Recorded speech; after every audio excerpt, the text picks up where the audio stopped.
د پښتو وایس نیوز چینل درنو لیدونکو سلام ستړي مشئ وخت مو په خیر ښه راغلاست د نن ورځې مهم خبر ته په سر کې یادونه کیږي که چیرې تاسو زموږ یوټیوب چینل نه وي سبسکرایب کړی د تازه او مهم خبرو لپاره در سره پښتو وایس نیوز چینل سبسکرایب کړئ.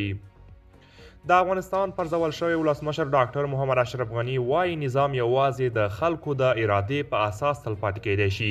د افغانستان پخواني ولسمشر محمد اشرف غني وایي تاوتریخوالی او د عمل سختوالی په افغانستان کې ثبات نشي راوستلی او یوازې هغه نظام چې د خلکو د ارادې په اساس منځته راغلی وي تلپاتې کیدی شي.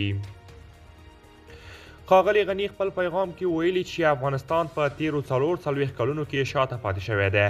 د هغه په خبره د ژوند، دین، مال، ټولنې، منطق او دلیل څخه ساتنه د اسلام له نظره د امنیت 15 اصول دي او که چیرې امنیت او خوندیتوب د دغه اصولو په اساس رامنځته نشي د امنیت او خوندیتوب هر ډول ادعا به بې پایله وي.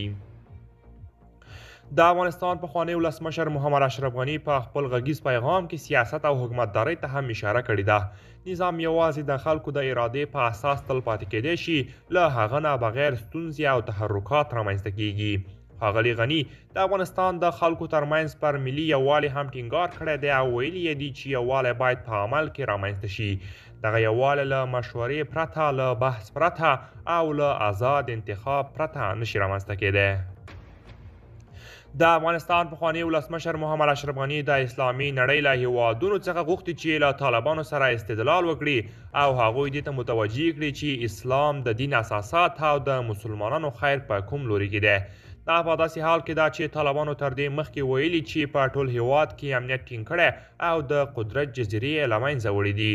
قدرمنو دوستان دا وه زموږ د نن ورځې چمتو کړې ویډیو. که تاسې د ویډیو په اړه کوم نظر لرئ موږ سره یې کومنټ کې شریک کړئ. تر بیا ښه وخت.